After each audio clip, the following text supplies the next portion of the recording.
क्या आपको गदर 1 वाली सकीना भाभी याद है? अरे वही जिसे तारा सिंह जी पाकिस्तान से उठा लाए थे, और वो भी हेड पंप उखाड़ के। कुछ याद आया? डेफिनेटली आपको जरूर याद आया होगा, क्योंकि गदर 2 अभी अभी तो गदर मचा रही है।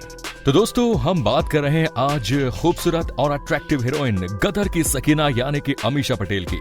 अमीषा पटेल की बैक टू बैक पहली, दूसरी और तीसरी फिल्में जबरदस्त हिट रही, लेकिन इसके बाद न जाने ऐसा क्या हुआ कि ये टैलेंटेड एक्ट्रेस लूप लाइन में चली गई। हालांकि गदर 2 के रिलीज होने के बाद इस हीरोइन के फिल्मी करियर पर एक बार फिर सफलता का पोस्टर चिपक गया। आगे इनका करियर किस तरफ जाएगा ये तो आने वाला वक्त बताएगा, लेकिन हमारे साथ आप आखिर तक बने रहिए। हम इनकी बैक लाइफ की एक एक सच्चाई आपको बताएंगे। अमीषा पटेल और आशा पटेल एक गुजराती फैमिली को बिलोंग करते थे। ये मुंबई में सेटल थे। उनके घर 9 जून 1975 को एक लड़की का जन्म हुआ। इनका प्यार से नाम रखा गया अमीषा। ये लड़की बड़ी होकर फिल्म कहो ना प्यार के जरिए ऋतिक रोशन की हीरोइन बनकर रातों रात सुपरस्टार हो गई।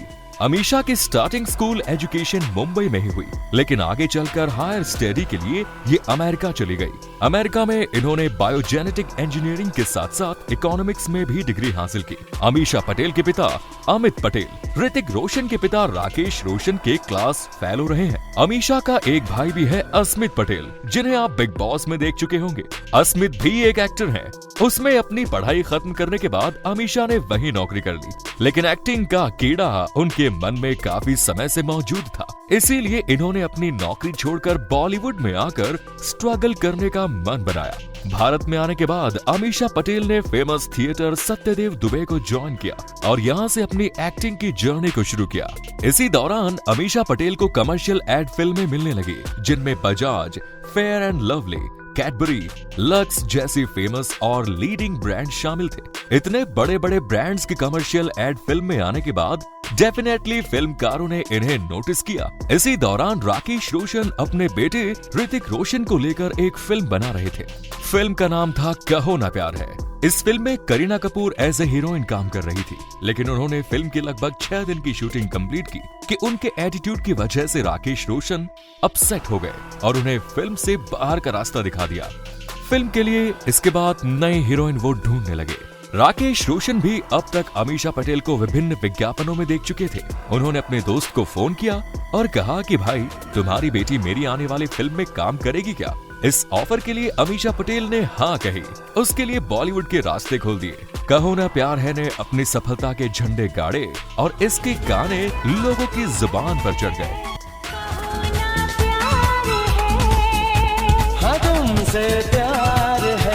कहो ना प्यार है के जरिए अमीषा पटेल ने साल 2000 में सफलता का स्वाद चखा। इसके बाद ही उन्हें एक तेलुगु फिल्म का ऑफर आया। ये फिल्म भी साल 2000 में ही रिलीज हुई और ये भी सुपर डुपर हिट हुई।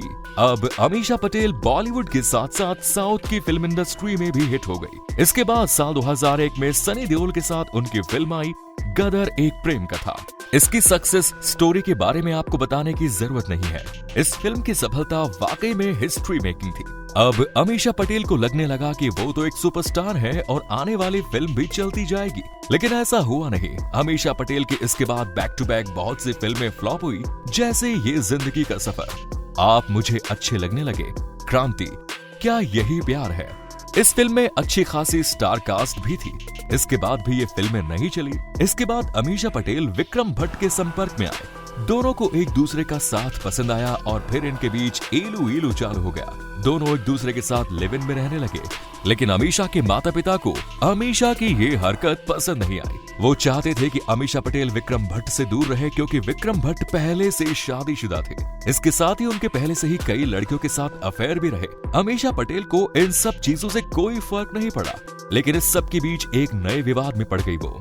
उन्होंने अपने माता पिता पर पैसे हड़पने का आरोप लगाया।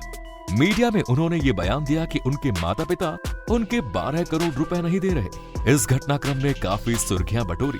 घर की लड़ाई अब सड़क पर आ चुकी थी। इससे अमीषा पटेल की इमेज की किरकिरी हो गई। वीडियो में आगे बढ़े उससे पहले अगर आपने अभी तक चैनल को सब्सक्राइब नहीं किया है तो जल्दी से सब्सक्राइब कर दीजिए। इस बीच अमीषा पटेल बॉबी देओल और अक्षय खन्ना के साथ एक फिल्म में नजर आई जो थी हमराज, और ये फिल्म सुपर डुपर हिट रही। इसके बाद अमीषा पटेल को सफलता का स्वाद नहीं मिला। उनकी फिल्में लगातार फ्लॉप रही। आफताब, शिवदास साहनी के साथ में सुनो ससुर जी, सलमान खान के साथ ये है जलवा, अजय देवगन के साथ परवाना जैसी फिल्मों में अमीषा पटेल ने काम किया, लेकिन ये सभी फिल्में फ्लॉप रही। इसके अलावा ऐलान, वादा, जमीर, मेरे जीवन साथी, मंगल पांडे जैसे अच्छे खासे बजट की फिल्में भी आई, लेकिन ये सभी फ्लॉप रही। साल 2003 से अमीषा और विक्रम भट्ट के बीच का रिलेशन लगातार 2008 तक रहा।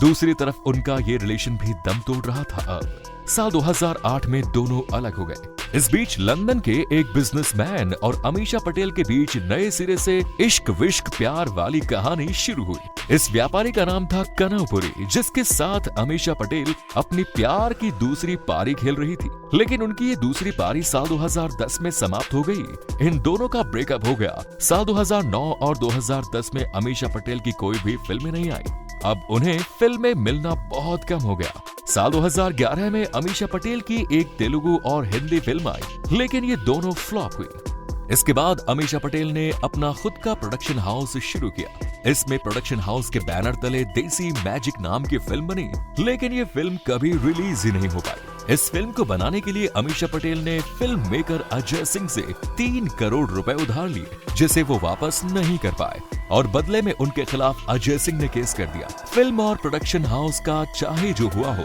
लेकिन इस बीच फिल्म प्रोड्यूसर कुणाल घूमर के साथ अमीषा पटेल ने ईलू ईलू की तीसरी पारी खेलना शुरू कर दिया। कुणाल पहले से शादीशुदा थे, हालांकि इस बात से अमीषा को कोई फर्क ही नहीं पड़ा। इन दोनों की तीसरी पारी ज्यादा समय तक नहीं चली, केवल 1 साल ही अमीषा पटेल और कुणाल का लव अफेयर चला। इसके बाद अमीषा पटेल की एक और फिल्म आई, शॉर्टकट रोमियो, लेकिन ये भी फ्लॉप रही। भले ही ये फिल्में फ्लॉप रही हो, लेकिन यहाँ से अमीषा पटेल के प्यार के रिश्ते की अगली पारी शुरू हुई। उनकी मुलाकात बिजनेसमैन नेस वाडिया से हुई, जिसके साथ उन्होंने मोहब्बत के तराने गाना शुरू किया। लगभग 2 साल तक यह दोनों एक दूसरे के साथ रिलेशन में रहे।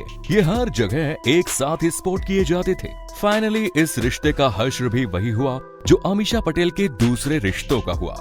2 साल बाद ये दोनों एक दूसरे से अलग हो गए। साल 2018 में अमीषा पटेल और सनी देओल की भैया जी सुपरहिट रिलीज हुई, लेकिन ये फिल्म बॉक्स ऑफिस पर औंधे मुंह गिरी।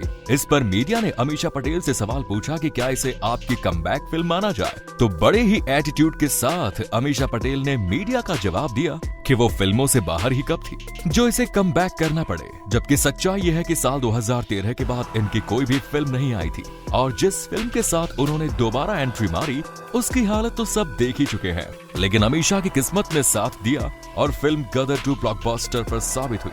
अब इससे अमीषा पटेल के रियल करियर को कितना फायदा मिलेगा, ये तो आने वाला वक्त ही बताएगा।